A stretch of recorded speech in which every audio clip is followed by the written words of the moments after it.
So the Aeolian sound is not something that we talk about quite as much in the jazz world. We often talk about the Dorian sound, both in the context of, the 2-5-1. Maybe we're doing a, 2-5-1 in B flat. So we would play, B flat scale over everything, second mode, Dorian, fifth mode, Mixolydian. But however, even when we get these more modal tunes,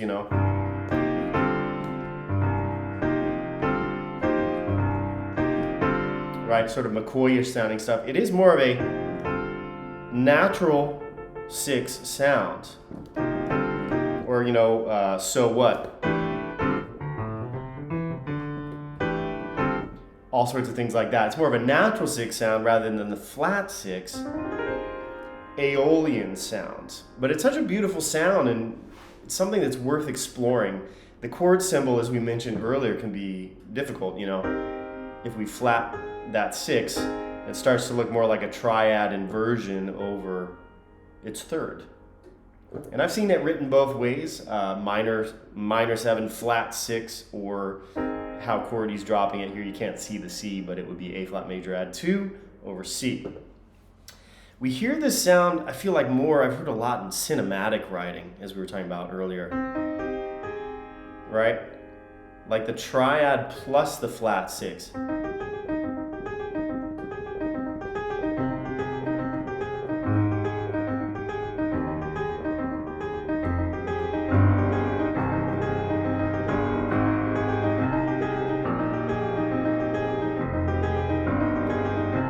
Right, we hear these sorts of harmonic shifts under these motives.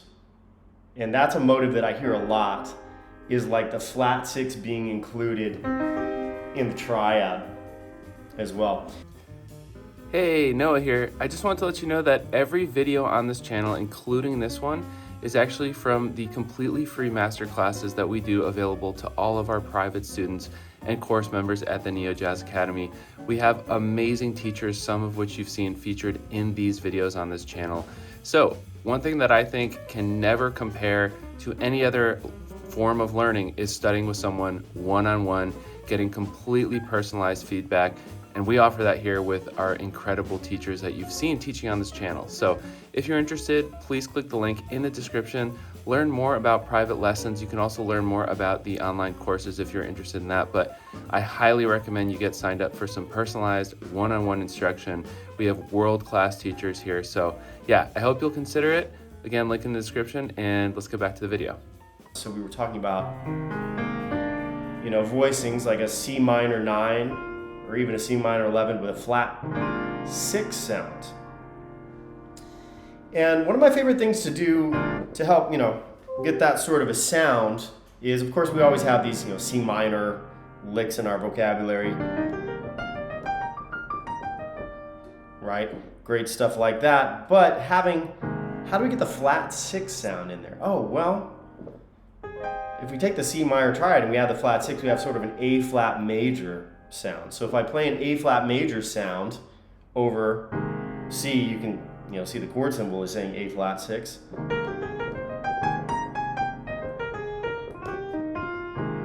Right? Almost thinking of it modally, you could think A flat Lydian. If you know a lick, you can play it over many different roots if you know how to, work it the right way. A great lick over A flat.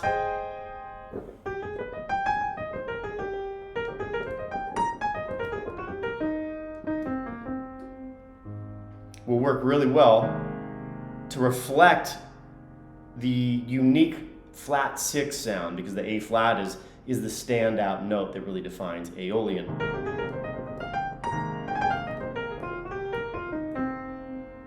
Right, so any sort of A flat major licks or F minor licks too, that would include an A flat sound, right? Right, we'd have to handle that F carefully because that's the 4.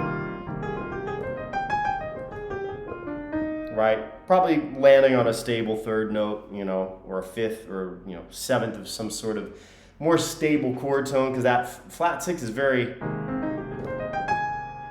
unstable sounding if you're thinking of C as the root. The other thing about the voicings, for example, Noah showed this one based off of F, right? We talk about the Kenny Barron voicing. That would be sort of a truncated version of it, and then Noah showed us too the D flat sound.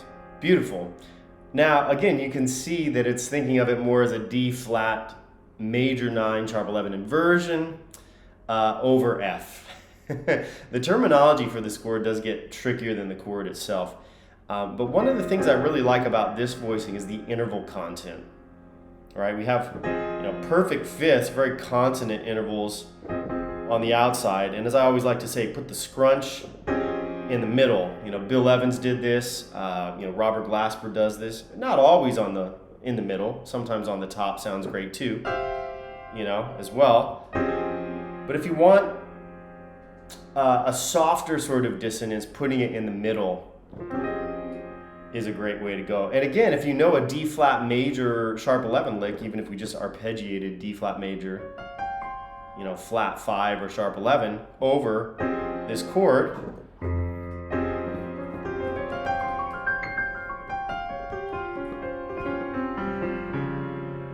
I think there's actually a mode called the Insen mode. I can't remember.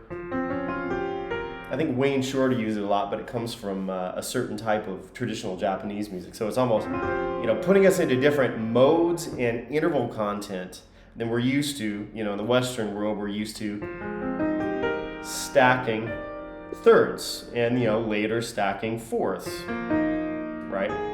As we saw. But this has such an interesting interval content. So you don't always have to think about this super intellectually. You can think about, I want scrunches and then more open sounds as well. And you can continue to add more scrunches, doubling, so on and so forth. But that's essentially sort of the way to go about it, is really looking at what could this chord be? What are the different roots? I like to think about that.